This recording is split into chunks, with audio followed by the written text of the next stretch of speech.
दिनै उदालगुरिनिफ्राय क'क्राझारसिम मोनसे गोजोन आरो खौसेथिनि कार रेली मोनसे UPPLनि लाइमोन हान्जानिफ्राय लानाय जादों जे बड'लेण्डआव जि गासै 26टा जनगोष्ठी बिनि गेजेराव खौसेथिखौ जों जेब्लायबो लुबैयो आरो बड'लेण्ड ओनसोलाव अराय गोजोन थानायखौ जोङो लुबैयो मानोना गोजोन थायोब्लासो खौसेथि थायोब्लासो जोंनि गासैबो जोंनि साननाय हनायफोरखौ जों मावफुंनो हागोन।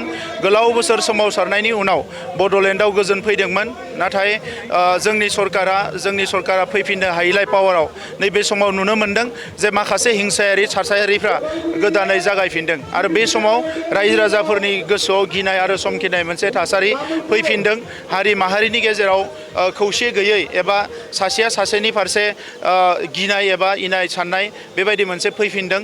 दा बैफोर थासारिफोरखौ जोङो फोजोबनानै मोनसे गोजोन थासारि दानो थाखाय थांखि लानानै नैबे कार रेलीखौ जोंनि इयुथफ्रा लादों आरो फैबाय थानाय समाव मोनसे पलिटिक्स बे पलिटिक्सखौ जोङो नीतिनि गेजेरजों जोंनि फिल'सफि आरो जोंनि जि प्रिन्सिपलनि गेजेरजों जों आवगायलांनायखौ लुबैयो।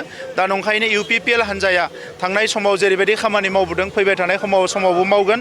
जोंनि बर' गोरोबथाखौ जाफुंसार होनायनिफ्राय लानानै माहारिखौ गेरेमसा माहारि दानो थाखाय जेफोर हाबाफारि जों लादोंमोन सोलोंथाइनि बिथिङाव समाजारि बिथिङाव रांखान्थि बिथिङाव बेखौ जों अराय सम मावलांबाय थागोन आरो गोग्गो मोनसे थासारि दानानै जौगासार माहारि दानायनि एजेन्डाखौ राजनैतिक भाबे मावफुंनो थाखाय जों आवगायलांगोन। नोंथांमोनाथ' नुदों मा थासारि जाबाय थादों। दा नंखायनो बे थासारिफोराथ' UPPLनि समाव जायाखैमोन। दा बेखौथ' नोंथांमोना नुखादों।